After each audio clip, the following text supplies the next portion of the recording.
Thank you. Good morning, councillors. Please take your seats and make sure your mobile devices are switched to silent. It is 9 a.m. and I now call this meeting to order. Welcome to the Ordinary Council meeting of Tuesday, the 21st of July, 2026. Council meetings are open to the public and live streamed so that our community can observe council in its decision-making process. I remind everyone that this meeting is being live streamed, and by being present in the chambers, your image and voice may be recorded and broadcast publicly. Recordings will remain available on Council's website for at least 12 months. Any other form of recording requires prior permission. In the chambers today, we have Councillor Julie Coburn. Good morning, all. Councillor Arthur Bain. Yahweh. Councillor Noel Selby. Good morning, all. Councillor Adam Matchett. Good morning. Councillor Alexandra Wyatt. Good morning. Councillor Dean Saul. Good morning. And Deputy Mayor Annette Lawrence. Good morning, everyone. Staff attending today are Mr. Andrew Medall, our Chief Executive. Good morning, everyone. Mr. Daniel Thorogood, Director Corporate and Commercial. Good morning, all. Mr. Wesley Trotter, Director of Utilities. Good morning, everyone. Mr. Philip Hood, Director Operations and Planning. Good morning. Ms. Vicky Thomas, Group Manager in Governance and Information Services. Good morning. And Mrs. Talia Webster, Governance Advisor. Morning, everyone. Welcome, councillors, the Chief Executive, council staff, members of the public in the gallery, and those who are watching along via our live stream. Thank you for all being a part of today's meeting and for your continued interest in the work of council. I'll now move to our opening prayer. Councillor Bain. In our deliberations today, may we have the serenity to accept the things that we can't change, the courage to change the things that we can, and the wisdom to know the difference. Thank you. Thank you, Councillor Bain. I now move to the acknowledgement of country. Deputy Mayor Lawrence. Thanks, Madam Mayor. Good morning, everyone. I would like to begin by acknowledging that we meet today on the traditional lands of Dunghutti people, the traditional custodians of this country. I pay my deepest respects to our elders past and present and extend that respect to all First Nations people joining us here today. As a proud Dunghutti woman, I'm honoured to be here on country and acknowledge the strength, resilience, culture and continuing connection that our people have maintained for tens of thousands of years. This land, its rivers, mountains and coastline hold the stories, traditions and knowledge of our ancestors, and it is a privilege to gather here today. I would also like to take a moment to acknowledge the recent NAIDOC Week celebrations across our community. It was wonderful to see so many people coming together to celebrate Aboriginal and Torres Strait Islander culture, history and achievements. From community gatherings and cultural activities to family events and celebrations, the week showcased the strength and pride of our community and provided opportunities for people of all backgrounds to learn, connect and celebrate together. I would like to acknowledge and thank all of the organisations, volunteers, elders, community members and workers who contributed to making this year's NAIDOC Week events such a success. Your efforts helped create meaningful and memorable experience for our community. I also want to acknowledge Kempsey Shire Councillors and council staff who attended and supported all of the NAIDOC Week events. NAIDOC Week reminds us that celebrating First Nations culture is not confined to 1 week of all of the year. It is an ongoing responsibility to listen and work together to create a stronger and more united future for our community. Thank you, Yahweh. I now move to our acknowledgement of servicemen, women and their families. Councillor Matchett. Council acknowledges the sacrifice made by Australian servicemen and women and their families in particular, those who gave their lives in defence of the freedom we enjoy today. I now move to apologies. We have an apology from Councillor Pakes. Do we have a mover to accept apologies from Councillor Pakes and grant a leave of absence? Moved by Councillor Bain, seconded by Councillor Coburn. Is there any dissent? There is none dissenting. That has passed unanimously. I'd also like to take a moment to reflect on the conclusion of NAIDOC Week across the Kempsey Shire. And thank you to Deputy Mayor Lawrence for her words there. And I too just want to thank our elders, schools, community organisations, volunteers, council. I extend our sincere condolences to Mr. Medall and his family during this difficult time. Mr. Medal will be taking a period of bereavement leave to be with his loved ones, and I'm sure everyone in this chamber joins me in wishing him and his family strength, comfort and peace in the days ahead. Our thoughts are with you in this difficult time, and your dedication to the organisation during a challenging period is appreciated.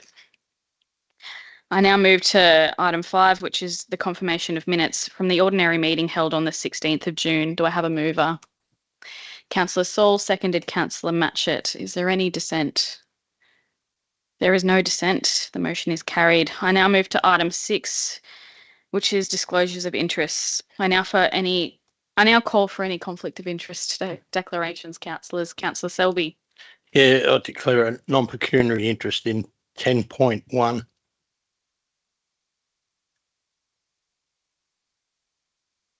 Significant or less than significant, and will you stay in the room or leave? I think it's non-significant.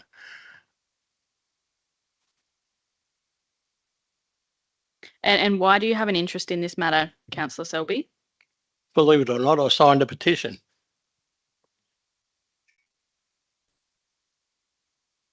And all right, so non-pecuniary, non-significant, you'll stay in the room. Yes. Any other conflicts, councillors? All right, I now move to item 7, which is items passed by exception. There is a recommendation before us. If any items have a declared conflict of interest, they'll be removed from the recommendation. We'll remove item 10.1.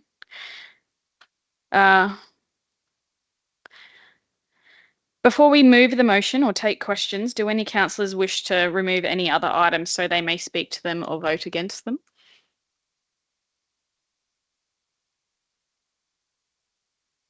Sorry. Yeah. Councillor White? Sorry. Question on 10.2, please. Yep.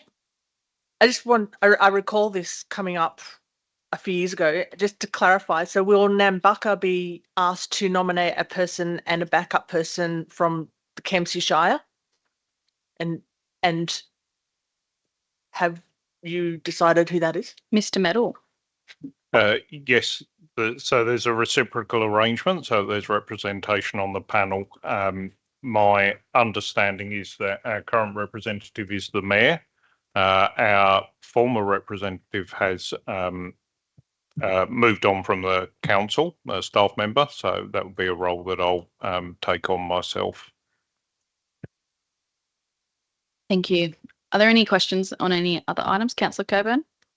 Through you, Madam Mayor. I just wanted to, around 10.1, that petition around the heating of the... That's been removed. Oh, sorry. Okay. That question's already been answered about the Northern Regional Planning, been committed to specific projects or is otherwise unavailable. Mr. Thorogood. Yep, through you, Madam Mayor. I'll just actually pull up the statement and find the information that you're looking for in it, if you give me a moment. Our working capital generally shifts, say, between 3 and 10 million, depending on how much we've got coming in from grants and the likes. That's how much we like to keep in the bank to cover everyday expenses, as you say, things such as payroll, paying our creditors to buy materials, or paying for services on works. You'll see in the quarterly budget review statements when they come through each quarter, there is a projection of what our unrestricted cash will look like at year end. And we target having around $10 million in unrestricted cash at year end, which means the remainder of the $248 million is restricted. That said, it's restricted for the purpose for which it was provided to council. So it is all available for the purposes. So money that has been given to us, for instance, in grant funding for our water and sewer projects is available at any time for use on those projects. Money which we hold in developer contributions is available at any time for use on those things which are in the local infrastructure contributions plan. So there's restrictions as to how we can use that money. There's not restrictions on availability of it for particular projects. Point in time, we have investments maturing in each month that we will either reinvest or we will draw down on if we need cash available for those project commitments. Thank you. That's a very good explanation. I think that will help community understand what that money is in there for. I wanted to ask a couple of questions about the Mayor's calendar. if I can. I had a couple there, just noting some of the things that you've attended. The ACLG, Australian Council of Local Government workshop that's held prior to the National Assembly. Could you share what you consider to be the most valuable outcomes from attending that forum and how those outcomes are likely to benefit the Kempsey Shire community? Yes, the ACLG was held, I believe, on the Monday before the Australian Local Government Conference. I actually found this to probably be the most beneficial part of the week. This was where we were able to hear directly from federal ministers and able to ask them questions. I think from, I guess, a standpoint of this shire in particular, we were able to ask Murray Watt, the Minister for, I can't remember, but we're able to ask him some things around clarification of the timber industry, to climate change, energy, environment and water. Questions around the timber industry, which was really good. We also heard directly from Minister Christy McBain, who's the Minister for Disaster Recovery, where she talked about the reforms which are mentioned in my ALGA report around the disaster recovery packages. Obviously local health issues, the hydrotherapy pool, and future aquatic plans for the Shire. Can you just give us a brief update on what came out of that meeting, please? I'll just get Mr. Metal to run through that, just because it's a bit nuanced. Yeah. So the purpose of the meeting was to get everybody on the same page with hydrotherapy in particular, following the work that a group has been doing that Judy Bilby and Michael Kemp had been auspicing. Council and health have been involved in that, but this was an opportunity to get people who can actually make decisions around the table. So the question was, what do we need to move this forward now? So where we've landed is that council will develop a scope for a feasibility study for a hydrotherapy facility or a warm water facility within one of our existing aquatic sites, and we'll then go out and test the market with the view that health will put in a significant contribution towards that, which will be drawn down from the money that the community gave them to provide the hydrotherapy pool back in the 1960s. So trying to leverage a bit of goodwill out of health to get an outcome for our community that is without a hydrotherapy service currently. Well, that sounds very, very encouraging. Do you have a follow-up, Councillor Bain? Sorry, I just seen his microphone go up, but do you have a question? The hydrotherapy pool. My understanding, the hydrotherapy pool at the hospital was closed during COVID times and hasn't been reopened. Is there any, what are the barriers to reopening that facility rather than upgrading another facility? Thank you. Mr. Metal. Thank you. Yes, the facility, as I say, was built a long while ago, doesn't meet current accessibility standards. The hospital has developed around the facility now, so health's view is that the facility cannot be brought up to contemporary standards for reopening. I think from a broader context of the LHD, I don't think offering hydrotherapy is part of their overall strategy, and I think having those pools open is something that they are looking at, but I don't want to speak on behalf of health either. Councillor Coburn. Thank you. That's really encouraging for community to understand that. So thank you.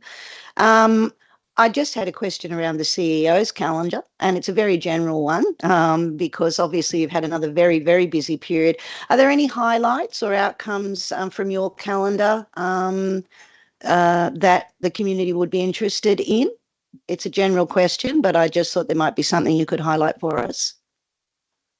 So probably a couple of the meetings that I've had with developers have reinforced our thinking. So some positive feedback around the work that we've done with the development assessment review, but now a piece of work that I'm looking to lead on when I get back from leave. So the invites will go out before I go, to get a group of 8 to 10 developers working in our region to understand where they think the land should be released in the short term, what the barriers are to housing development on site, that's sites which have already been allocated. And then what sites should we look at for the medium term, so that we can start to plan to provide water and sewer for those sites through our own offices. So that's probably one area. I think similarly, I thoroughly enjoyed the 2 events I went to during NAIDOC week. It was the first time that I've been out to see the Thungutty community at Bellbrook, and we'd already had a meeting around the Road to Home program there with Councillor Bain wearing his other hat. So that was good, and the NAIDOC march through Kempsey was the other event. So they're probably the 2 highlights for me during the last month. Thank you. Thank you for that. Appreciate it. Councillor Wyatt? I do too. Excuse me. Back to the mayor calendar. Wigay Park. Yeah, we brought that up. Yeah, can you just, is there how is that progressing, and are they satisfied? Is the Wigay group, are they satisfied with the progress to date, and do you know if are their expectations being met? So they are provided with the lease shortly after that. They met with myself and our commercial business team to go through the lease, and we provided them advice on some of their points. They had a number of further points. We have encouraged them to get legal advice, because we have to look after the interests of council, not the interests of users. They then came in and met with the mayor. They haven't taken any legal advice. I don't think they've made the progress that they were hoping to make. Subsequently, then they've written to me to ask for a further meeting with me and staff to progress the lease. I've responded same day to them saying, can they confirm that they've had the legal advice and they understand what they will be signing up to. I have had no response yet to that. One of the challenges on that site that we were hoping to resolve by now was the toilet block, which was subject to an insurance claim, which would have enabled us to redevelop that. The insurers have come back to us and said that's an uninsured loss. It wasn't damaged by flood damage. It was more significantly impacted by vandalism. So the toilet block is not a facility that we'll be in a position to repair during the current year. Excuse me. Councillor White? Oh, thank you. That was a very thorough answer. I recall is some of those issues around sort of assuming ownership or management of the infrastructure assets. Is that one of the issues? To be clear, that they have a lease which, because it's been through council, there's no ability for that lease to be varied under delegated authority. So we've been really clear with them on what they need to do. I don't think they understand what the terms mean with that do relate to some of those, I suppose, occupancy obligations.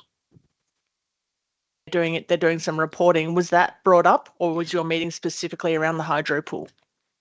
Yes, so the meeting was specifically around the hydro pool. Round the table were the mayor and myself, Michael Kemp and his assistant, Jill Wong, and the director of her office, and Judy Bilby.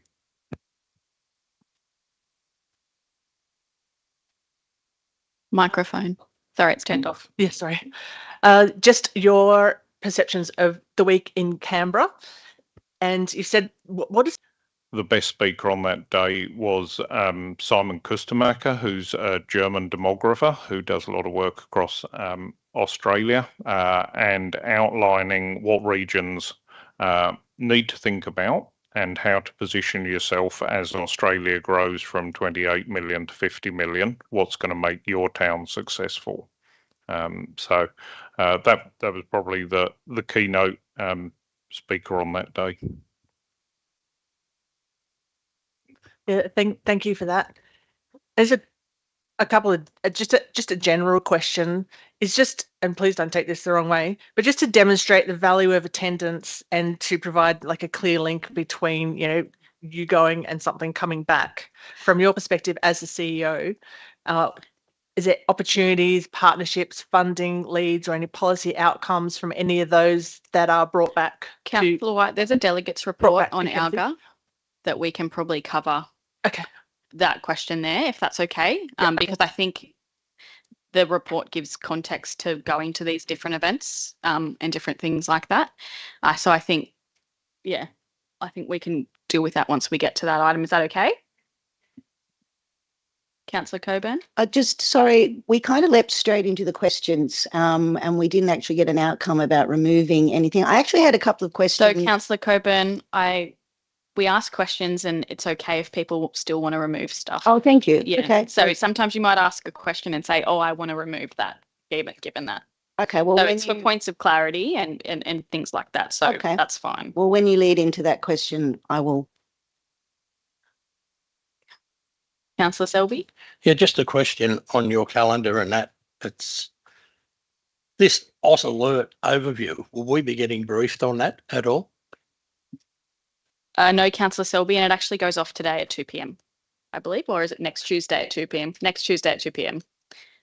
There is Issues as people that are victim survivors of domestic violence. They've got a secret phone that they need to disable that before the alert goes off because it could put people in danger. Are we doing that too? Are we promoting it within staff or publicly, or is there any steps? Mr. Middle?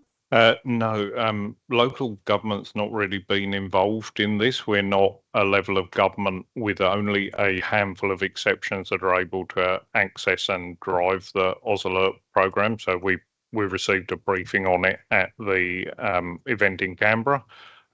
So no, there's nothing that we've been doing in that space, and we wouldn't have, I suppose, access to know who to contact or whatever like they do.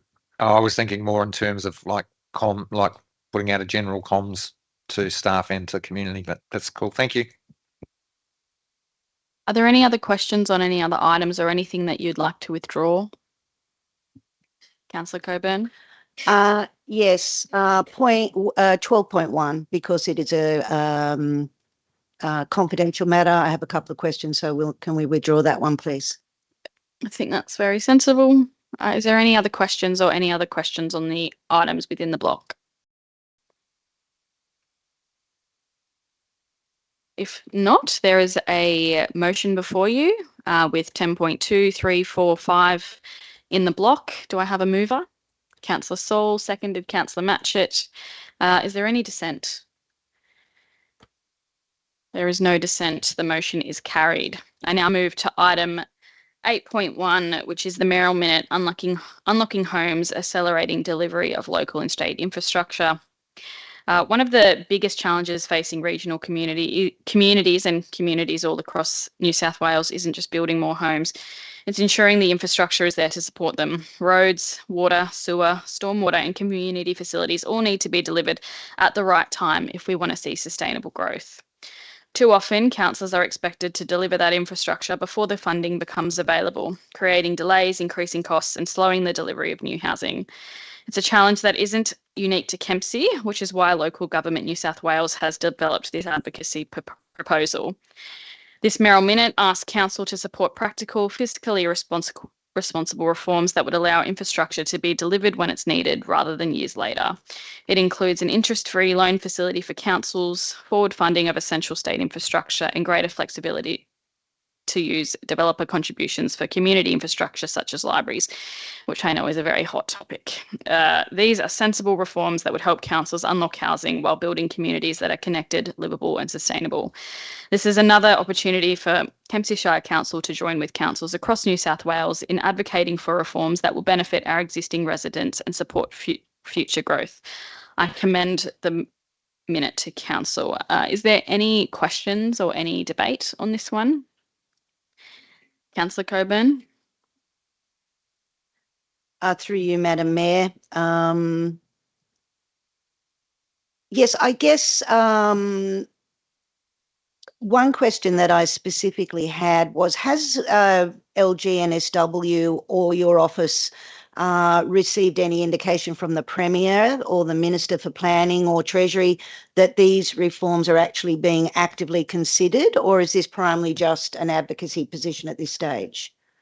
So this policy proposal was only launched a few weeks ago. So this is to kick off that advocacy and to help contribute to it. So we'll write to the Premier, the Minister and Michael Kemp so they can begin to consider this. And with, I guess, 12 months out from the election, this is probably something that is very useful for them to look at, considering potentially every council in New South Wales will be advocating for this. Can I? Mr. Medal. If I can assist the councillor too, the approach is seeking a nuance of what is already the government's position. The government's going gangbusters for more housing, and it's not seeing the delivery at the level that it would like. At the Housing Now conference that I spoke to earlier in the year, there's a very clear comment that the only place housing comes before infrastructure is in the dictionary. And this is how we open up our ability to leverage those funds. So we've had a 5 billion fund announced, and then separately a 2 billion fund to assist in this. We need to have those prioritised for things that councils can do to unlock housing growth. Hope that helps. It does, thank you. And I guess another question I have is, have we locally in Kempsey Shire, have we found that not being able to deliver infrastructure has stopped us or delayed us from any of our housing development projects to date? I think certainly before my time, I've heard of developers who've come in and made complaints that the infrastructure didn't keep pace with their plans for development. Since I've been here, we've been dealing with a developer at Fredericton and on another site, Old Station Properties, who are hampered by the next level of connectivity that they need. We're really clear Central Kempsey unlocks another round of housing growth for the Shire, and we haven't, although we've done phenomenally well in funding to date, we still need to unlock that funding, which then unlocks multiple areas for development across the Shire. So I think in common with everywhere across the Mid-North Coast, demand has outstripped the ability to deliver the infrastructure. And one last question, I guess in that advocacy piece, is there anything, I know obviously passing this motion will make it something that the council supports. Is there anything councillors individually can do as a group that would assist at this stage? Mr. Medal?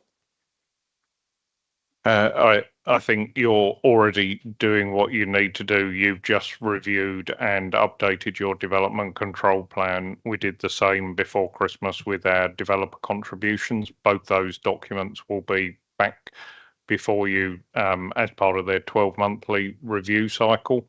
So for councillors, it's about creating the policy space that can support growth, if that's your agenda.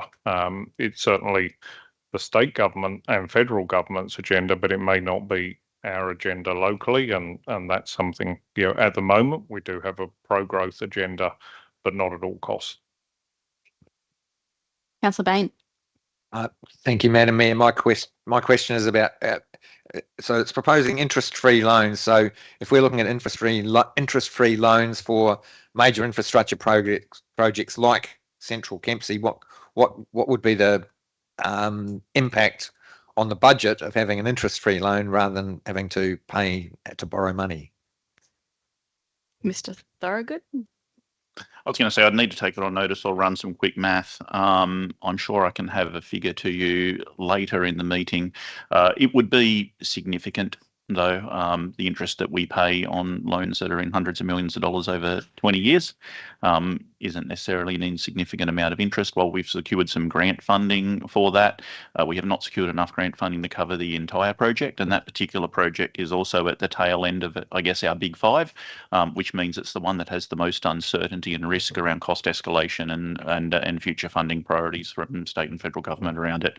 But look, I can get you a back of envelope number and share it later today. Yeah, thank you. I wasn't looking for anything like specific. It was more that it will have a significant difference on our budget bottom line. Correct? It'll have a impact on our bottom line that'd be measured in millions. Councillor Saul.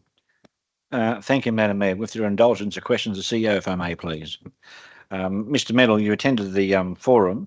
Was any mention about budget changes and the softening housing market? Any mention of those that may affect this item? So there was plenty of discussion around budget, particularly in the context of the 0.5% returning to 1% of the taxation burden. In terms of how the market is changing, there has been some change, and particularly in our region, there has been a softening of the market, but demand still outstrips supply for certain types of housing and certain types of tenure. Thank you. Councillor Selby. Through you, Madam Mayor. These state significant projects that we've got throughout the Shire, are they affecting this too? Because it's being forced on us by state government. And from what I'm seeing, it is affecting the infrastructure that we've got. Mr. Medal.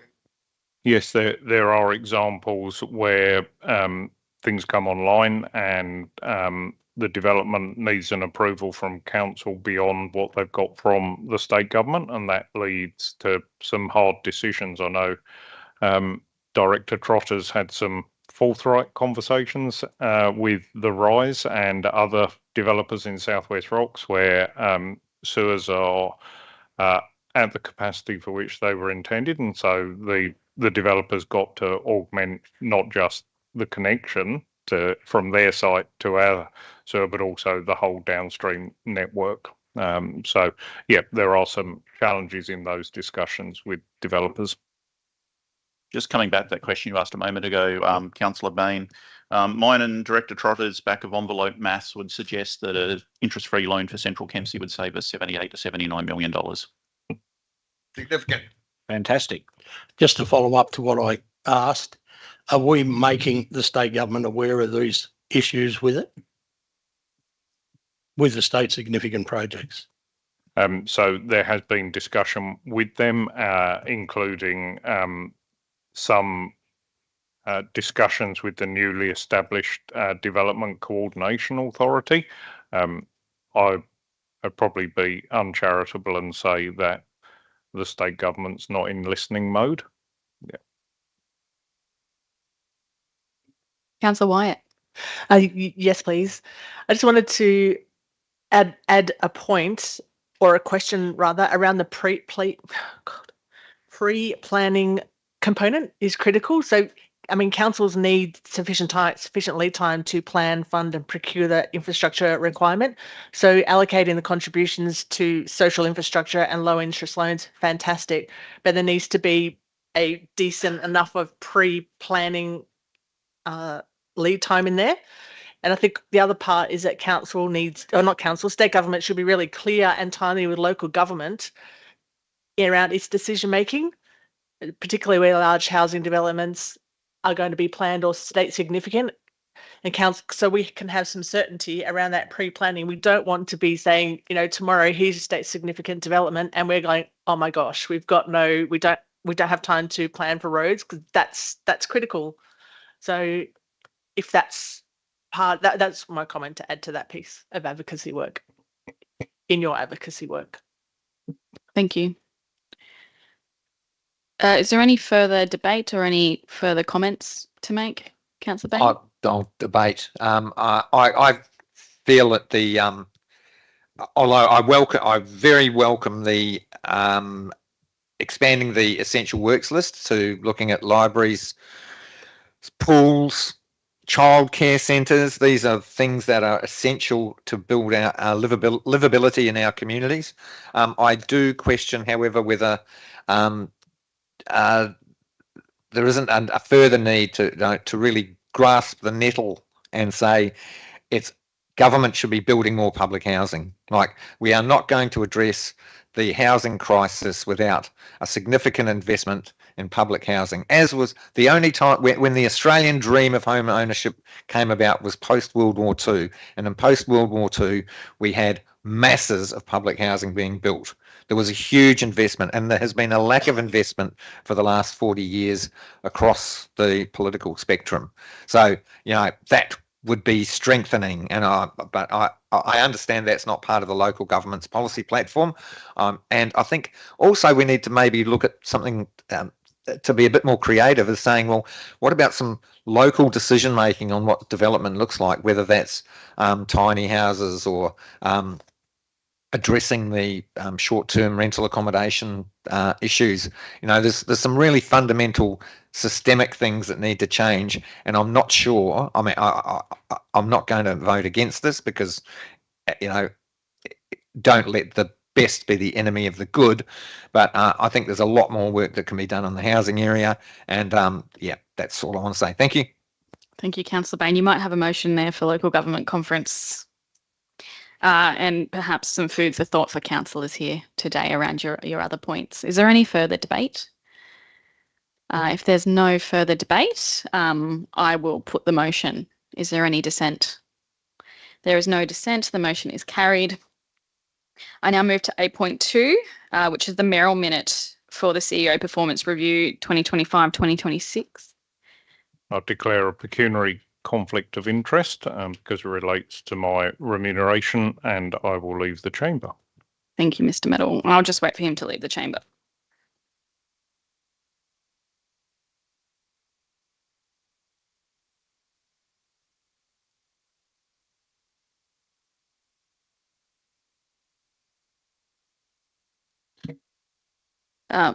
Thank you. I believe he is out of earshot and out of the room now.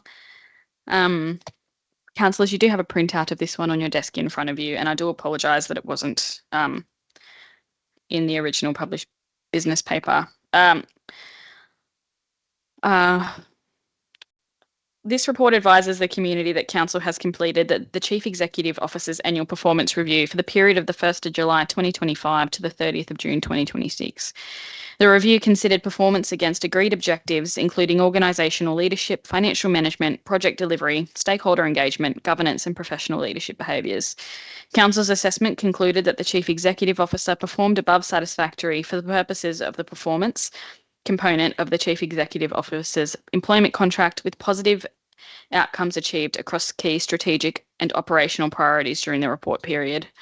I'd also like to note that this would ordinarily be dealt with within confidential, but it was the wishes of our Chief Executive for this process to be as open and transparent as possible. So usually it would be dealt with in confidential, and you would not have an entire council on the panel. But in the spirit of those principles, we've dealt with this one a little bit differently, so the community can read the report and I guess have a first-hand view of how our Chief Executive has performed. Is there any questions or debate on this? Councillor White? I support it, but I would just add that he has been here for just over a year. I think what he set out to do in terms of making some reforms and then addressing the financial sustainability, I would agree that he has definitely done that. He, as has been demonstrated from here, I think he demonstrates openness, transparency, and responsibility.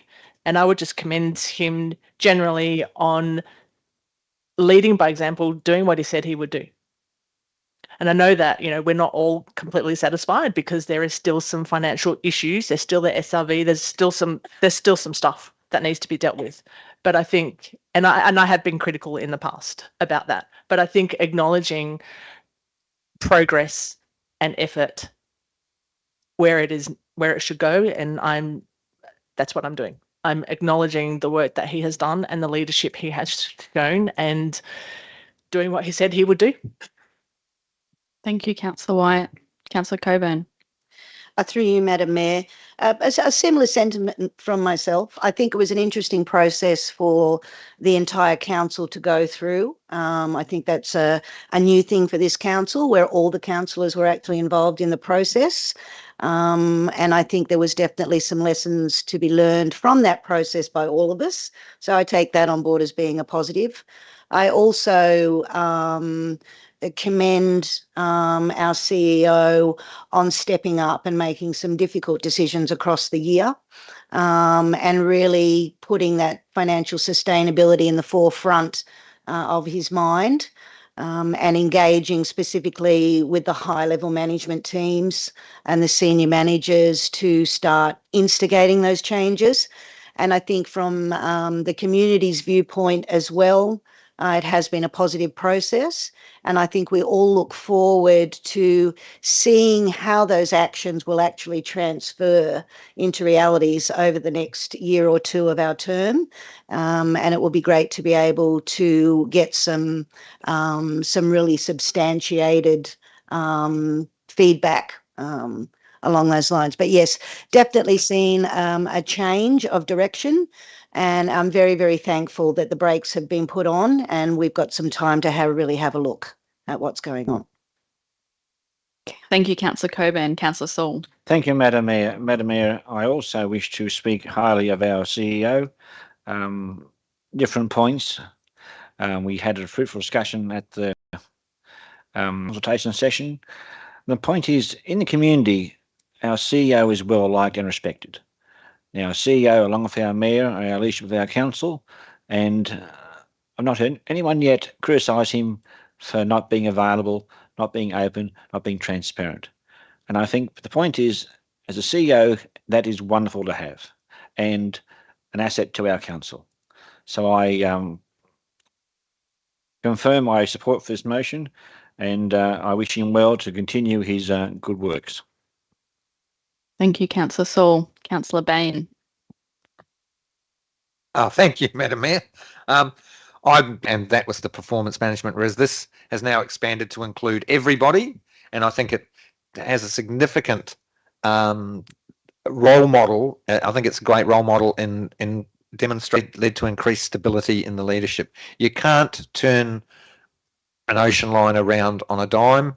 It's like change will take time. Change does take time. There's been significant positive steps towards improving the development assessment process, about improving financial sustainability and having realistic goals of what we're going to spend, and reducing the reliance on consultants and getting more engaged work within council staff.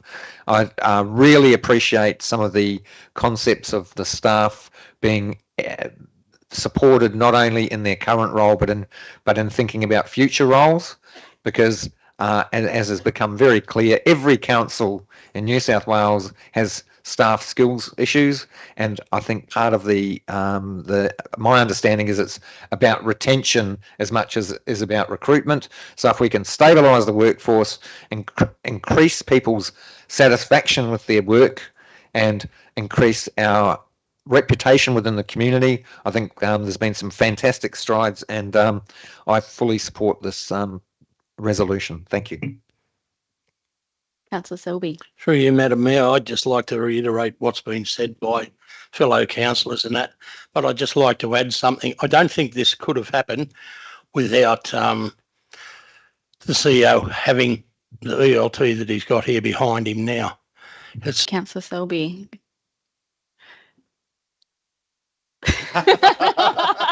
Sorry. Would anyone... I'll echo the sentiment of everybody. Thank you, Councillor Lawrence.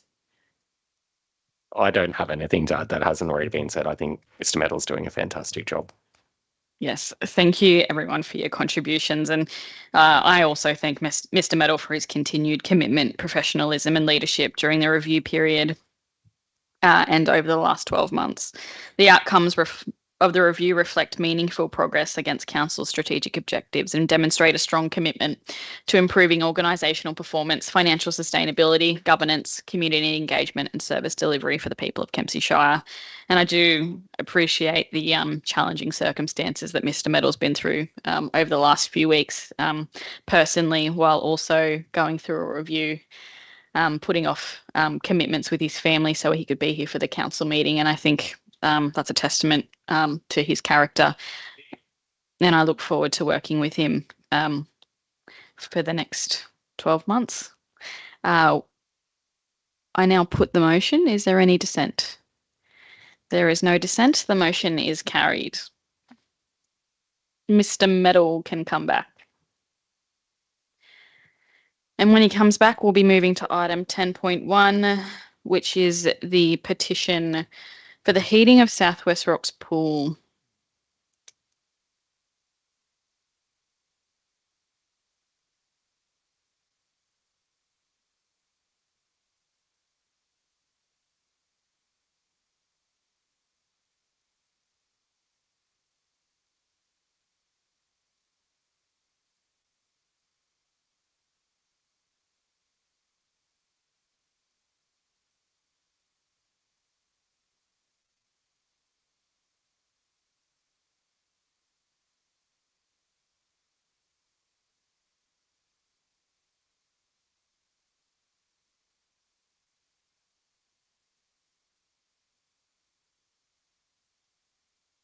Uh, 10.1, heating of Southwest Rocks pool petition. Do we have a mover?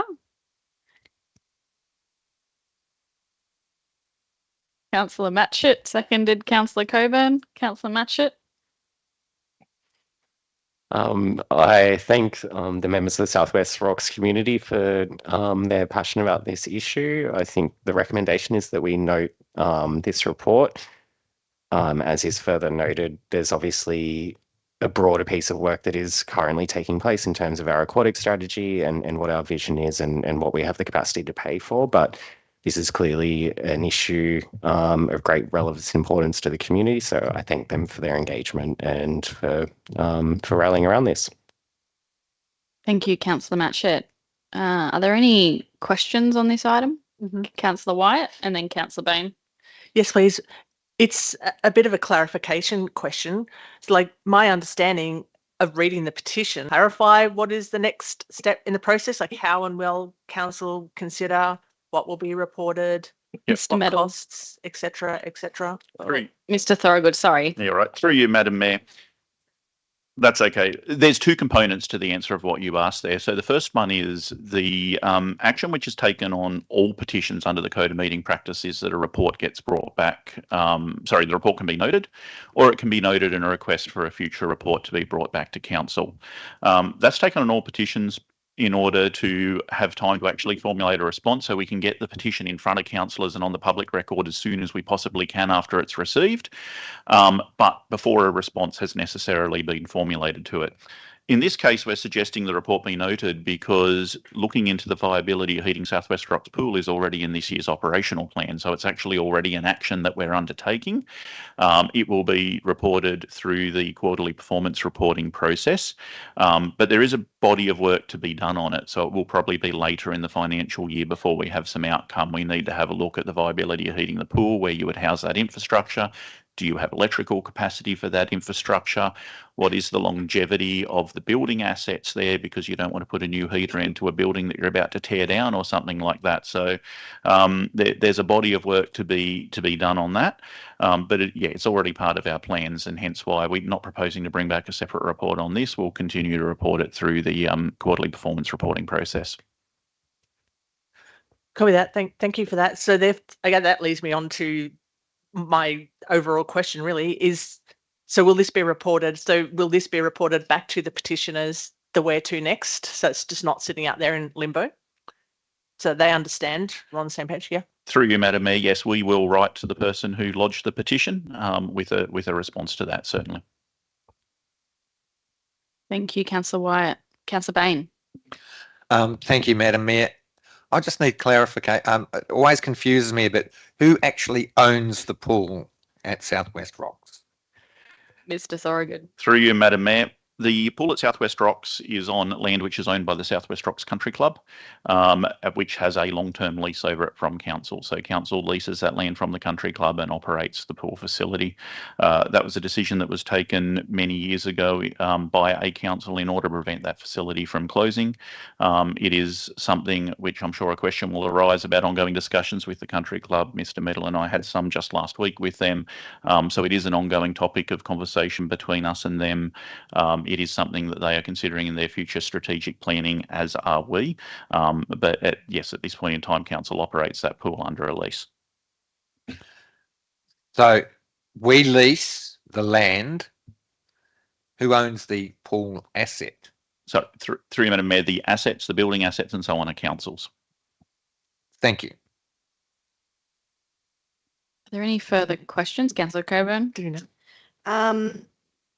Yeah, just this is an observation about some of the commentary within the item. Do you have questions or are you making a speech?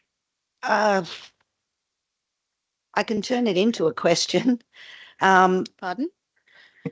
I can't permit any discussion or debate on the petition, and no motion other than the petition, no motion other than the one that the petition be noted, and that the Chief Executive Officer provide a report to the future meeting. So basically, with this petition and the way forward, we need to note the report. Is my understanding of that policy that we have around petitions. And my note is to a comment within that item that speaks that the actual petition that has been given to council isn't specifically talking about heating the pool. It's actually in the item when you read it. And I just wanted to make an observation that clearly the intent of the petition is around the usage of the pool and it requiring heating. It's just a moot point that's written within that item about what's actually in the petition itself. So I just wanted to acknowledge that it's clear what the intent of the petition is for, even though it's not actually written on the petition itself that has been put before us. Does that make sense? It's fine. Is there any anything else on this one? We just had to pull it out because there was a conflict, so that was the reason why. Councillor White? Sorry, my question is just following on from what Director Thorogood said about ongoing negotiations or discussions with Country Club. I would just ask that that the community be kept informed and that councillors be kept informed of any future arrangements, please. Through you, Madam Mayor, happy to undertake that will keep you informed. I wouldn't be expecting any changes to the status of that facility in the short to mid-term, though the conversations we're having with them are about long-term potentials for the site. There's nothing further. I'll put the motion. Is there any dissent? Oh, sorry, did you want to close debate, Councillor Matchett? All good. Thank you, Madam Mayor. Thank you, Councillor Matchett. I'll put the motion. Is there any dissent? There is none dissenting. I now move to item 10 point. No, I move to 11.1, which is notice of motion from Councillor Coburn.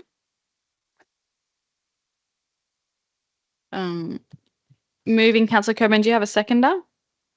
Councillor Selby, Councillor Coburn, would you like to open debate?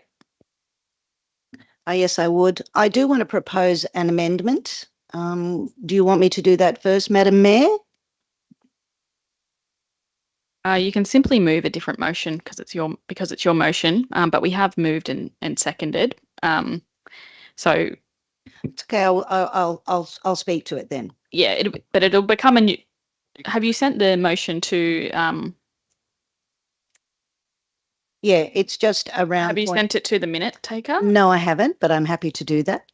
Yeah, so it is your motion, and because Yes. you have moved it and you are the mover, you can accept the amendment at any time. So it's probably just useful to send your motion. .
So I may just have a procedural question as well.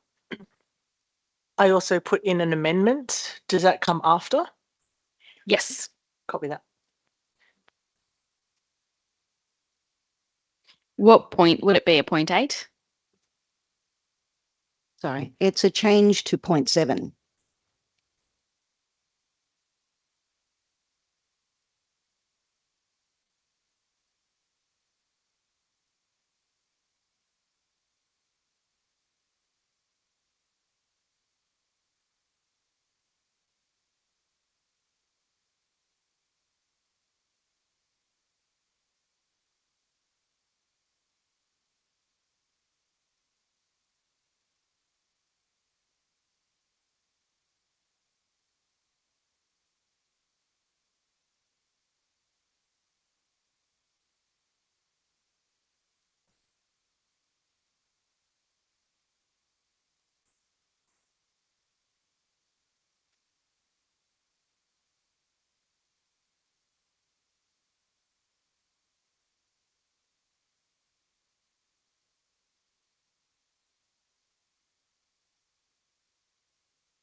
Just upon viewing this amendment and I guess the implications that it would have, Mr. Thorogood's just going to go through the EOI process. Yeah, just through you, Madam Mayor. And this relates to councillors who would have received correspondence overnight, I believe, from Holly Gaddies, which has also been shared with staff.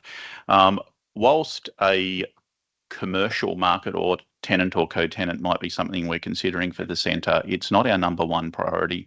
The centre came about because of a group of dedicated people from the community who lobbied hard, engaged with services from people in the community, put together a design, managed to secure funding from the local member at the time, Melinda Pavey, and hence we have the centre that we have today. And that was done through grant funding.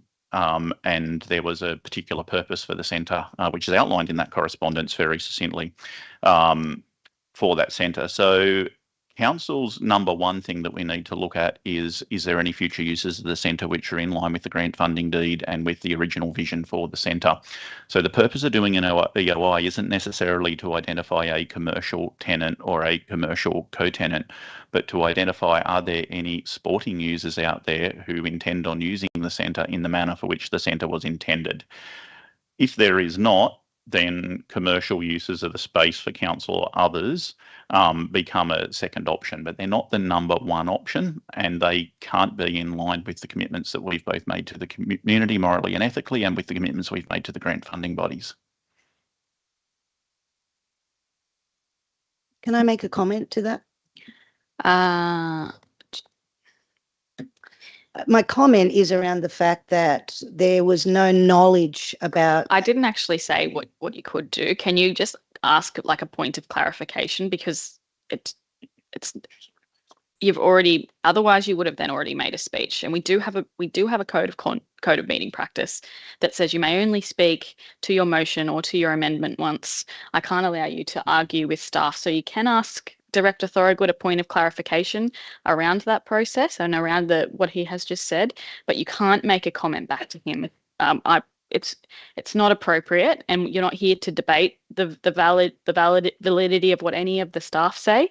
You're here to debate with other councillors on the merit of a motion or an amendment regarding a report. So I won't allow you to make comment back to Director Thorogood or to any staff, but I will allow you to make a point of clarification. Sorry, ask a point of clarification. I guess the point of clarification then is, when was council going to advise the councillors about this expression of interest going out?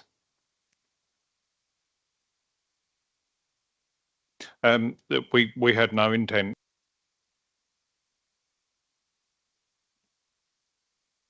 In light of that advice, are you still going to include your point 8, or would you like to remove it?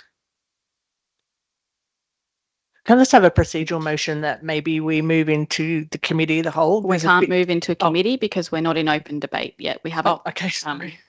Yeah.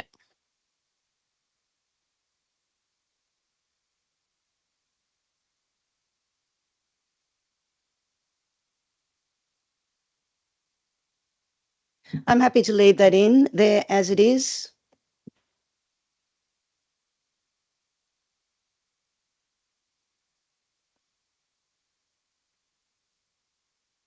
So from a if I was advising council, I'd say that we would struggle to be able to implement that because one, it's not specific enough where we're talking about appropriateness. I'm really concerned that you fetter our discretion in the same way that you've done with Gate Park.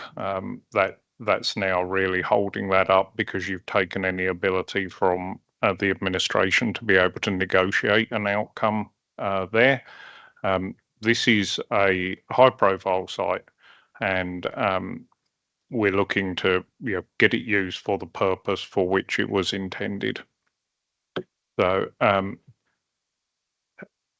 Councillor Coburn and myself negotiated on the original 7 points to get to a position where both sides were satisfied.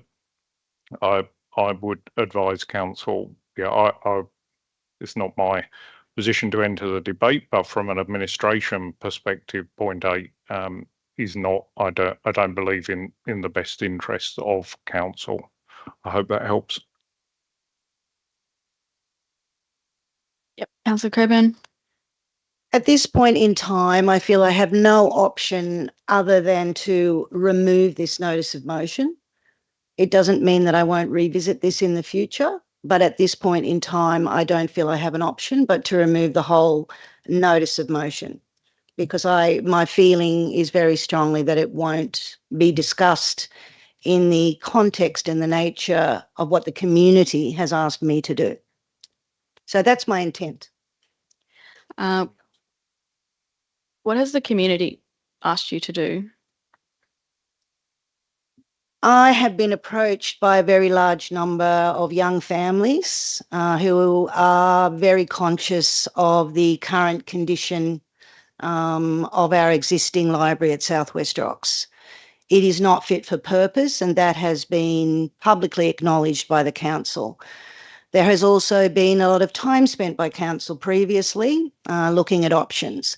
I guess the reality for our community is they walk past that high performance centre almost daily. They see a large space within that. It was just to say, if Councillor Coburn wishes to withdraw the NOM, the administration would love to work with her on get a form of words right for the next meeting if that's the intent of withdrawing.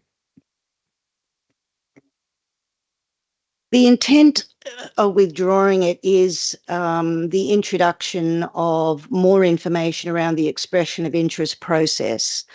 And now that there is more detail given to me, and in light of emails that have been sent by Holly Gaddis in regards to now her interest in working with council, it leaves me in a position where I feel like the expression of interest is going to be the main move by the council. And so the intent of what I am doing on behalf of community may not even be considered. Sorry, through Madam Mayor, I can probably add some clarification there. The possibility of moving the library and that facility is something that's been under discussion by staff for some time. In fact, ever since the Country Club announced their intention to move out of it. We actually see it as an option that, if it could be viable, would actually be quite advantageous to council. So it's certainly not something that we're discounting or we're not seeing as a good outcome. But like I said, we are cognizant that the facility was built for a sporting purpose, and we have to make sure that its full vision, I guess, is not viable before we use it for something else. So I wouldn't say necessarily that potentially progressing. Clearly having a discussion. I think we're trying to work through whether Councillor Coburn wants to withdraw her notice of motion or not. So would you like to withdraw it at this time? Or Can I would ask you a like to speak? procedural? Yes, Councillor Bain. Yeah, I'd like to ask a procedural question. At what point Okay, so so at what point could we move into the committee of the whole? Because I believe that there is a path forward here, with some amendment. But so does Councillor Coburn need to open debate, Yes. and Or then we at- can yes. move into council of the whole, Yes. and then we can Yes. and at any point during that debate, it still remains a possibility that Councillor Coburn could withdraw the nom. Is that correct? At any point, yes. So, Councillor Coburn, would you like to just open debate then? Yeah. I will open the debate, and I would like us to move into the committee of the whole. Do you have a seconder for that? Councillor Wyatt, is there any dissent? There is no dissenting. We're now in committee of the whole. We're not speaking to try and debate this issue. We're trying to find a path forward. So if we can work through to what we might think get consensus and be a workable motion, that's what we're moving towards. In principle, I think there was support for 1 to 7 before the 8 came in. So I think if we can move towards, I guess, something that the council is happy with, Councillor Bain. Okay, I think from what I see, number one, there's going to be no argument about that. We acknowledge demand for a larger, more functional library and community space to meet the current and future needs. What I would propose is then that we make a point 2. Oh, well, point 2 is there that council has already made, and requesting a preliminary report. And I think I would feel very comfortable with just 1, 2 and 3. We don't need to outline what's in the report. The report, yes, it is going to inform our considerations. It doesn't preclude continued investigation. So I think if we could support 1, 2 and 3, I think that may be a way forward. Any thoughts? I think that is a very sensible way forward. But Councillor White, I know that you had an amendment, which would have been. Well, I do, but I just wanted to. I have a couple of questions actually about the history of this, and also, I mean, you talk about. Yeah, may I ask the questions? You may ask questions. So just try and make them succinct and to the point. Yep. So we talk about grant funding, and we talk about a grant condition and reporting and all that kind of thing. So number one is where, and I'm not sure how much I'm allowed to publicly say, and I just asked you the question in email whether I can disclose some of that around the management arrangement of that. But it was a joint project between, well, it's really like four-party project between state, federal, local council, and the Southwest Rocks Country Club with a management agreement with. That's what it says in previous documents. Yeah. And so if any part of those parties renege on their obligations, does that not mean that grant has not been complied with? And therefore, isn't it in the best interest of the community to look at what can be done? I just think that the grant has been reneged on with one of those parties withdrawing. Through you, Madam Mayor, the commitment under the grant funding deed from the Southwest Rocks Country Club was to contribute a monetary amount to the development of the centre, and in cancelling their management agreement, they have foregone that money, so to speak, and any future benefit from it. So they have met their obligations under the grant funding deed to put the money into the project. It's not my place to debate with you, but I would agree with you that looking for the best community outcome for that facility is certainly what's in both councils and the community's best interests.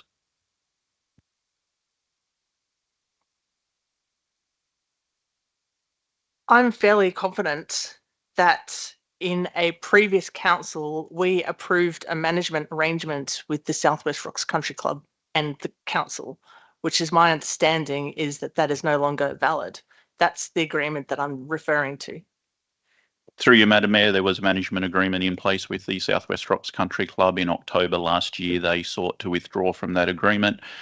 Staff have negotiated terms with them over a number of months. We reached an agreement, I'd have to confirm the date, but only recently, to cancel the management agreement. However, there are still make good works that need to be done on the High Performance Centre before we formalise the cancellation of that agreement. We're working through that process with them at the moment. Appears to have fallen over at the moment. And so that that building is a community asset owned by council. That's my first point. And my second point is, Are you making a? oh no, I'm We're debating. I'm debating. And my second, my second part of that too is around the expressions of interest and just the whole general thing is, again, referring to the previous term of council where we had a decision around grassy playground. And I recall putting up notices of motion and having conversations about risk management criteria for decision making. This is a contentious issue. And and my notice of motion is around about making sure that the community and council are fully informed.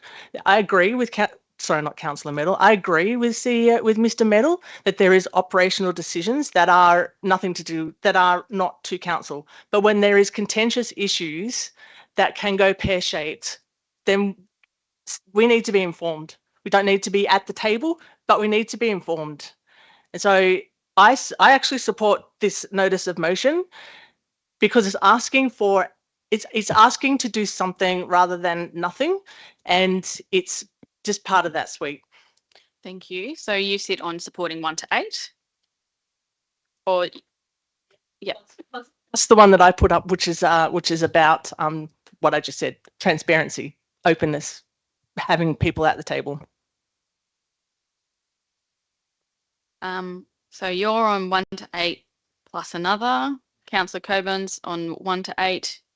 Councillor Baines on 1 to 3. Are there any other contributions or ways forward that other people would like?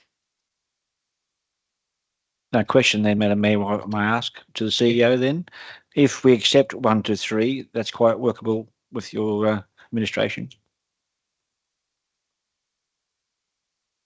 So I think from an administration perspective, any position that enables us to go through the EOI process is one that will be acceptable to us. We were happy with 1 to 7. We could have made that work. That was a compromise with Councillor Coburn to get this nom forward. So yeah, 1, 2, 3, 1, 2, 3, 4, 5, 6, 7. Councillor Coburn? I feel like this almost reverts to my original notice of motion, which had 4 points. And that was my original notice of motion that I put forward on... Sorry, you're saying with point 8 it reverts to your original notice? No, I had an original notice of motion that had 4 points. And I'm sorry, I'm confused at you're saying. I'm confused at what you're saying. So you're saying that this here reverts, it mirrors what you originally put forward? No, my original notice of motion had 4 actions within it. After consultation from Mr. Medal, he pointed out the expression of interest to me that I didn't know about. And we workshopped that to those 7 points that I put up, and whether that would be one that could be accepted by the council. The first notice of motion you put up, I shared with the relevant director and group manager to provide you with some full feedback on that, which I'm just going back to.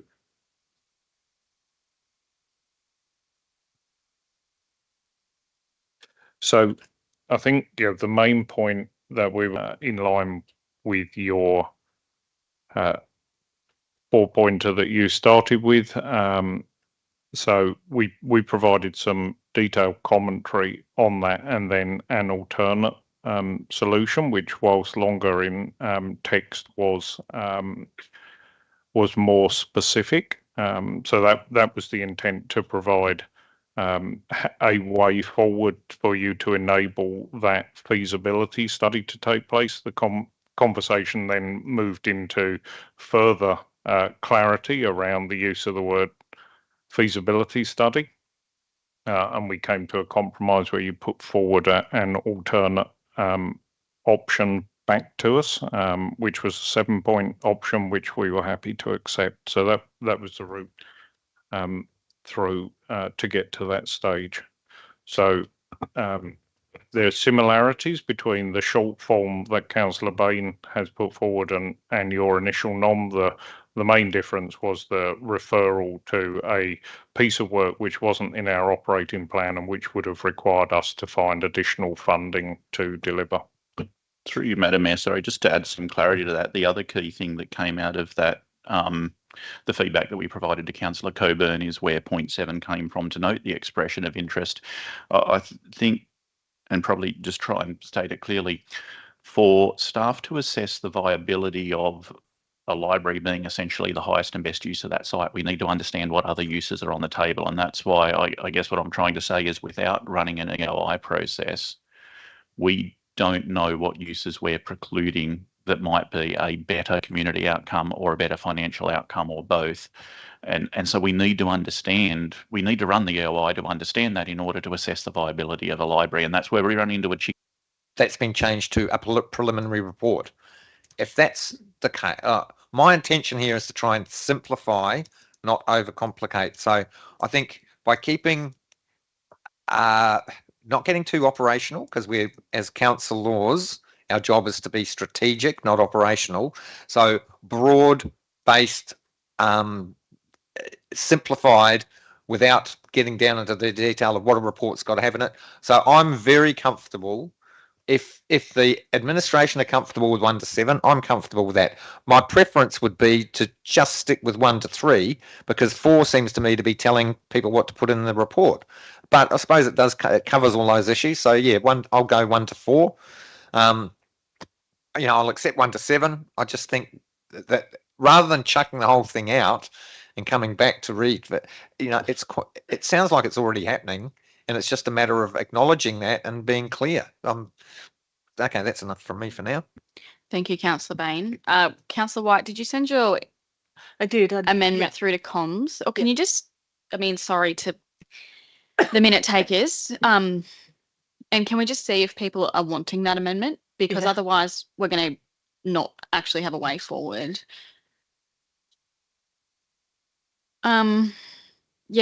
Just chuck it is it up. different to that, so yeah.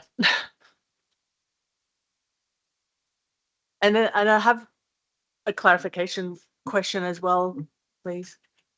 Document of the Mid-North Coast High Performance Centre, and that any proposed changes to the use of the facility and management arrangement be reported to council and where appropriate for resolution prior to implementation. So it's basically just the transparency piece. How do councillors feel about that? Look, as a way forward, I feel just take out number 8. The intent of me asking for that was so that the councillors as a group would be able to make an informed decision. That's all that was about. So understanding now what the intent of the expression of interest was going to be about. My intent with number 8 was to say, well, let's have a look at whether it can be used for a different purpose, and then come back with that report, and then let council decide whether or not it should go out for the expression of interest. That was my intent. That's all. Yeah. But if that's going to hold this up, because I am really feeling confronted about that, my motivation was truly to represent community and put forward something I was asked to do. And I just feel like I've really come up against a roadblock around that. And the timing for me now feels very wrong, where at the time. In a process that's already happening. And I think we've got to come back to trust. We've got to come back to the openness and the transparency that's been displayed to us. I haven't seen an issue that's come before us like WIGI that we haven't been kept updated on and haven't been, keeping the administration accountable for. I don't think we need to be so explicit. I don't think we need to be so prescriptive. I think if we approach any matters with openness, honesty, and that willingness to build trust with the organisation to deliver good outcomes for the community, I think we don't need to, we don't need to be so prescriptive. We don't need to be so operational. We don't need to stop a process 3 months in to sense check. We have meetings. We have there will be a report coming to council. I really implore you to, look at where we've been in the last 12 months and look where we're going ahead. And yeah, Councillor Bain. Can I suggest that we test acceptance of 1 to 4, please? Can you please raise your hand if you would Please accept not. 1 to 4? There's only 3. Well, there's 4 there. Can I assist council with potentially a way forward? In lieu of 8 and 9, request that the Chief Executive Officer provide a report to a future meeting of council before a decision is made on the outcome of any EOI process. I would be very happy with that. So Thanks. we get started and we get the evidence in, and then we see the lie of the land there, and I think that will enable us all to make a more informed choice. Would that be a point A? I can't see, well, I guess we're dealing with it now, but I can't see why the library can't be considered as part of that EOI process, in that council does its internal feasibility study as part of an EOI process. So it is on the table together with whatever comes out. And the second thing, and the second comment also is my openness one has gone off the table, but my second one is 100%. This is why we're in this position, I think, is because we had no idea what was going on. And I sort of bring it back to an understanding of what is a contentious issue management and just getting on the front foot a bit better. And I acknowledge that I made a post about the high performance centre because it absolutely was top 3 or 4 most discussed things with the special rate variation, and people hated the fact, like the Slim Dusty Centre, and I acknowledge that I probably made this go pear-shaped, but bring it back to my point, and the points that you both have raised, is openness, transparency, trust, and respect. And I think we dropped the ball in this, and we need to go back to that. And I really go back to my notice of motion way back when we dealt with the grassy head contentious issue, is a criteria around having an understanding or a pulse on what might be contentious, and getting in the front foot and getting us all on the same page.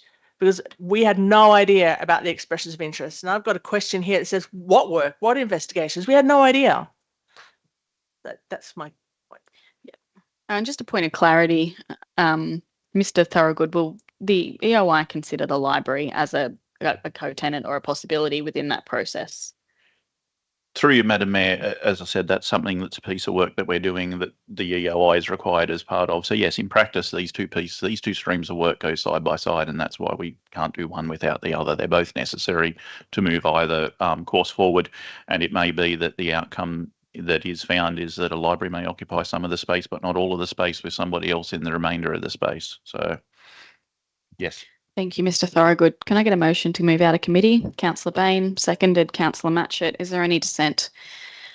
There is no dissent. We are back in open council, and the motion is there before you. I believe we've had discussion ad nauseum on this issue. Is there any further debate, or would you like to close debate, Councillor Coburn? Okay. I guess the notice of motion is asking council to consider a simple but important question, and that is, how do we make one of our biggest community investments become one of our most valued community places? Look, there's no doubting that the High Performance Centre offers an excellent facility in the sporting context, and there has been significant interest through that. They become places where children grow up, where neighbours meet, where conversations happen and communities can gather. And that's what gives a building its heart. And I think this is where I come into that, the conversation around our library already has a tremendous heart within South West Rocks. It's really one of our most valued services. It welcomes everybody. And it's a really important community service, and it's coming from an ageing demountable that has served South West Rocks for many years, but it's not keeping pace with the current size of the community or its needs, and that has been acknowledged by council. So could an existing council asset help meet an existing community need? I'm not asking council to decide to move the library today. That's not at all, but it's definitely worth investigating. across our community, families are really feeling genuine financial pressure. We know that participating in organised sport isn't affordable for everyone. The combination of registration fees, uniforms and travel, when taken into account, excludes some families from being able to take up that option. So wouldn't it be wonderful if the building also became a place where people who aren't there for sport have a use within that facility?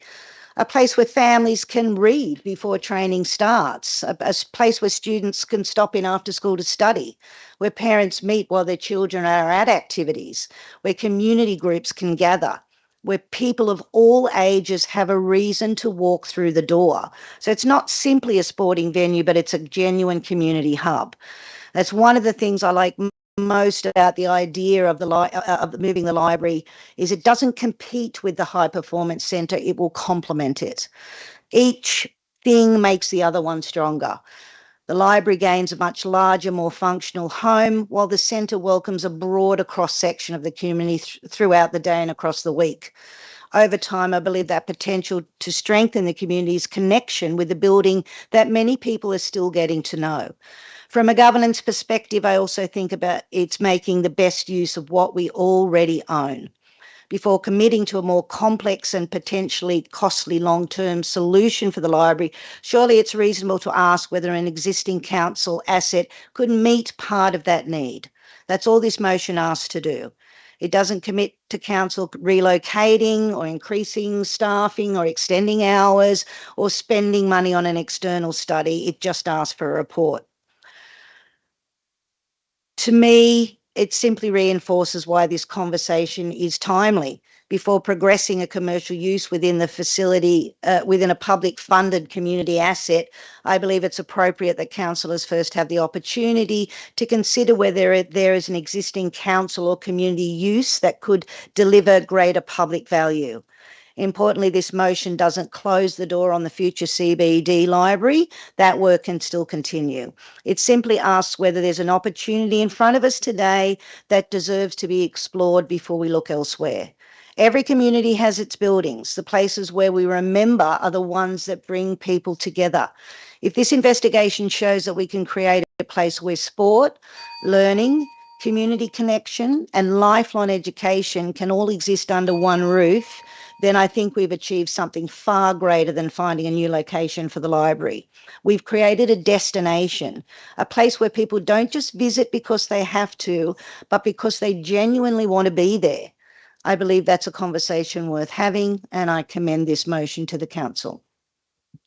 Thank you, Councillor Coburn. Can I just clarify that you accepted that amendment just for the purposes of the minutes? Thank you.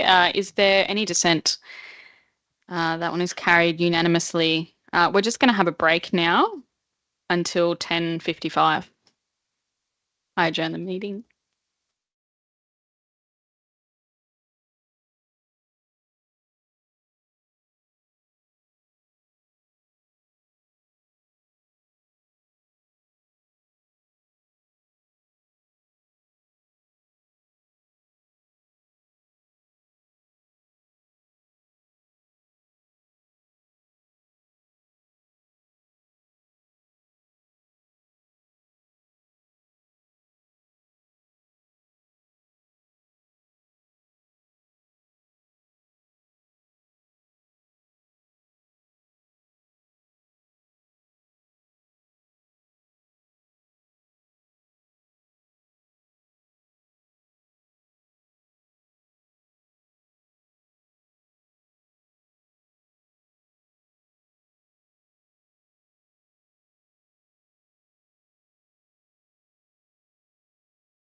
Thank you, everyone, and welcome back. We are now at item 11.2, which is a delegates report, country mayors, May and July meetings, and ALGA National General Assembly. And I'll move that motion. Do I have a seconder?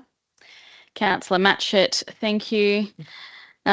This report provides you with an overview of my attendance at the Country Mayors Association of New South Wales meetings held in May and July, and the Australian Local Government Association National General Assembly held in Canberra in June.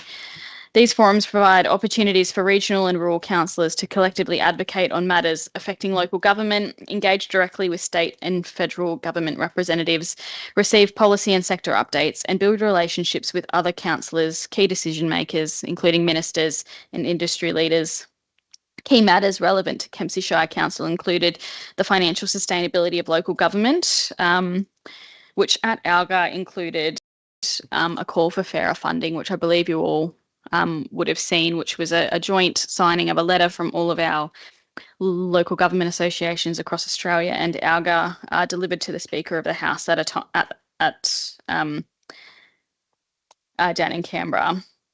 It also included information around disaster recovery and resilience, which there are some concerning changes around disaster funding arrangements, including a shift from 75-25 funding arrangement to 50-50, together with a substantial increase to the threshold for eligible disaster payments from $240,000 to $2.7 million, which to me is very concerning.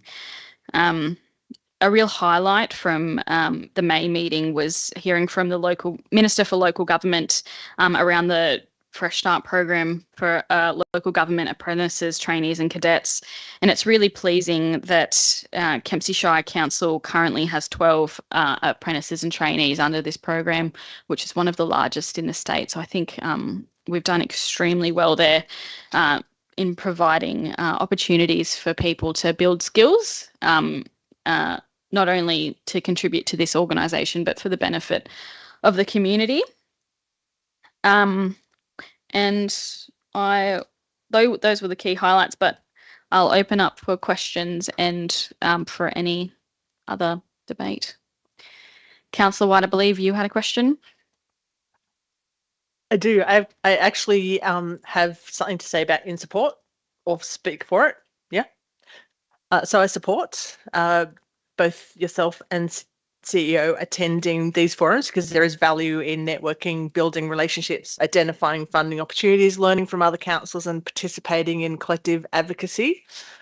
But I did receive some fairly direct feedback questioning the costs associated with the Mayor and CEO attending those events, and my response has been and will be, if it comes up again, is that there is value in being at the table, particularly when regional councils are advocating collectively on major issues. And the organisations that you've mentioned have demonstrated that collective advocacy can achieve outcomes. You mentioned the financial assistance grant, the Red Fleet issue, the housing supply that we've just talked about, waste management levy into waste management, which is, I've seen that's an advocacy piece, and regional health and workforce challenges. So I'm fully supportive of that advocacy piece. I mean, there's clear economies of scale when councils and regional councils work together. And I acknowledge that both of those reports outline broader issues that are relevant to Kempsey. I support advocacy. I think advocacy can take many forms, whether it's adding our voice to a collective position or supporting motions, writing to ministers, contributing to broader campaigns, being at the table. These are important. And you just mentioned the trainees, which I'm glad you did, because I asked those questions in our councillor portal because the report that we got in our councillor update just had those had the PowerPoint presentations. So that's really pleasing to see that Kempsey got a fair share of that, because that was going to be my question, is that I am interested in to know, specifically tangible outcomes that can be or that have been achieved for Kempsey Council. You've addressed it here, but in future, just add just in future considerations with those reports, which you've just done, is I would just like a better understanding of specific benefits to Kempsey Shire, what opportunities or partners or funding leads or policy outcomes or grants focuses studies, anything that you've had a conversation with or picked up a tip or a trick, both of you actually, that you brought something back to Kempsey. And I think that would help demonstrate the value of attendance and provide a clear link between the investment of council resources and the outcome your community, and it certainly helps me advocate for the position of your going. Love to attend with you one day. Thank you, Councillor Wyatt. And I will note that councillors do have professional development and the ability to attend conferences if they wish. And if you do want to do that, I encourage you to put that forward for your own development and being able to be present at those things. I think the thing that's not said, and it can't be written in a single report, because I think it's the accumulation of continued advocacy and presence at these sorts of things. Currently we're in an opposition seat with very, very positive relationships with the Labor government. Whether it's Minister Saffin, who's the Minister for the North Coast, whether it's Minister Aitchison, the Minister for Roads, Transport, and Regional Transport, there's always been a willingness from those ministers to come to have conversations. When we see them, they know particulars about our community. And I think when you add up, the advocacy from Mayor Liz Campbell, from Mayor Leo Horval, having presence at these things is really important to continue to build that narrative around Kempsey and what's important. And I think that's why you see really strong returns in terms of that I met with, because you are doing so well in the advocacy space. We've gotten over $100 million in grants for water and sewer projects where Port Macquarie Hastings Council are struggling to get any. So I think putting all of that together, the work of not just myself and the CEO, but, collectively, it's really important that we do go to these things. And in isolation, it might not seem like we've gotten a huge return, but when you build it up, it is really a really strong narrative here for the Macleay Valley. And I'd also like to note that I don't go to everything that I possibly could. Didn't go to the Roads Congress. I don't go to the ALGA Roads Congress. I go to the things that I think are going to benefit our community. And there are times where I think on balance, I think it's more not something that I would call on ratepayers to pay for. For example, I'm speaking at a conference as mayor in a few weeks, and I'm paying for that out of my own pocket because I don't believe that ratepayers should have to pay for that. So I'm not here to do anything but to do work for the Shire and keep the best interests of our ratepayers and constituents at heart. Councillor Bain. Yes, I'd like to speak in favour of this, please. I would like to reiterate what the Mayor has said, that the advocacy space is really, really important, that we have a high visibility and keep the challenges of Kempsey Shire Council front and centre with the various politicians of state and federal government. Of most significant concern to me in reading through this is the reforms to the disaster recovery funding. 70. So to go from 75-25 to 50-50 is a huge cost shift from the state government to us. And the threshold increase from 240,000 to 2.7 million is another huge cost shift that's being done. And it's great to get the reports and that we can really show to councillors, but also the community, that these are not just, junkets. These are business and networking and really important opportunities for advocacy. So I will support this. Thank you. Thank you. Mr. Metal, do you just want to comment on the disaster stuff? Yes. So thank you, Madam Mayor. Through you, the disaster recovery funding is a conversation between the federal government and the state government, and it's a pretty one-sided conversation. The federal government get to dictate what support they're prepared to provide the states. local government isn't going to be, by what we've seen so far, directly impacted by the change to the funding in terms of 50/50. The state government will be. What is of more concern is the change to the threshold before disaster recovery funding is released. In your councillor update on Thursday, you will have some advocacy from Local Government New South Wales on this behalf, and we are completing the questionnaire that's attached to that to provide some advocacy on behalf of Kempsey Shire Council. Thank you, Mr. Medal. Councillor Coburn. Through you, Madam Mayor. It is great to get a report back, something a bit more fleshed out, that we, really get the opportunity to see what's happening and what's discussed at those meetings. Just a couple of little questions that popped out for me. Did the Country Mayors Association discuss the opportunity for neighbouring councils to collaborate in recruiting or sharing specialist staff? And is that something Kempsey is pursuing? Any of those opportunities? I noticed that in the report.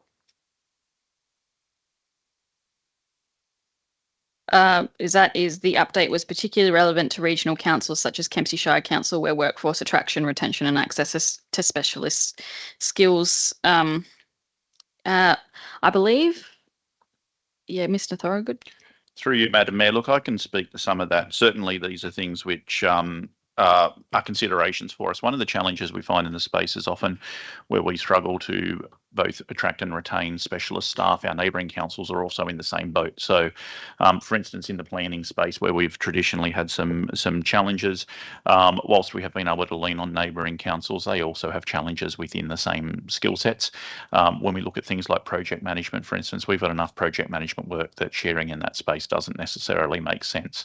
But in other places, both currently and historically, whether they're things like road safety officers, we're looking at things like heritage, property and land management and so on. We have definitely shared resources with neighbouring councils where it has made sense to do so, and there's ongoing discussion, I think, at the joint organisation level about where those opportunities are currently and where there might be further opportunities in the future. So yeah, it's definitely something that we try to do where we can, but often can't do it. We can't do it as often as we'd like. Thank you. That's interesting to know because it seems a logical step. In the Local Government Association, the National Assembly, the report acknowledges that Kempsey Shire is responsible for, $1.5 billion in infrastructure, with only the 1,400 rateable properties. Given that reality, what practical outcomes did the National Assembly deliver that may improve council's ability to maintain this infrastructure without placing additional financial pressure on our ratepayers? Was there anything that came out? I think there's twofold there. There was the advocacy for the fairer funding, which was a really like a centerpiece of the whole conference. But the other thing that came out was the state of the assets report, which I think Mr. Medal and I have copies in our office if you'd like to look at. I guess, though, in terms of that, we're not unique in our challenges here. I mean, we have our own nuance, but I think overall at a national level, I put our context in there, but it is around that fairer funding is the biggest thing. I guess the thing that you have to consider is that there is the financial assistance grants, there's roads to recovery, and then there's the infrastructure fund. So, there's a larger, bit of context at play from, where the federal government's coming from and what we're advocating for. And there's also, within the financial assistance funding, which there is a commission hearing come up around the split and the way that funding is distributed between, for example, metro and regional councils. So I guess tangibly, for us to be there and be contributing to that fairer funding argument is really important. And of course, things like the state of assets report allow us to know what's going on in the sector and allow us to, not exist within a vacuum, have exposure to the things that are happening. And there's conversations around the impact of depreciation and how that's formulated. I believe the Queensland government have a little bit of a different model, and I believe local government, he has certainly some frustrations around that among frustrations with other things. And I think that's something that as a sector in New South Wales and, more broadly across Australia, that's something that we need to look at. There was one thing that Mr. Metal mentioned to me as well that I didn't put in this report was, the welcome experience that's run by RDA, it's been extended to council staff for particulate carried. We'll now move into confidential. Can someone move that way? Councillor Bain, seconded Councillor Saul. Is there any dissent? There is no dissenting. We'll move into confidential.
We'll now move into open council, and Mrs. Webster will read the resolution.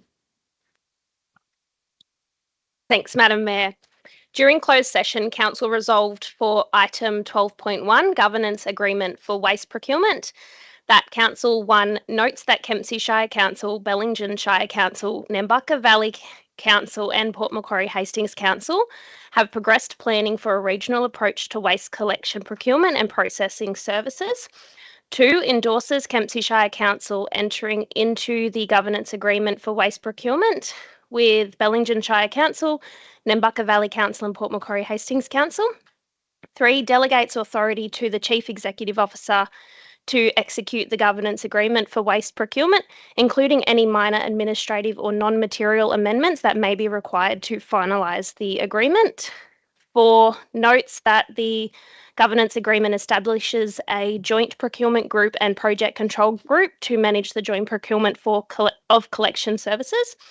5, notes that any future decision to enter into a waste collection services agreement or supply agreement will be subject to final ACCC authorisation and will be reported to Council where a Council resolution is required under the Local Government Act 1993 or applicable procurement legislation.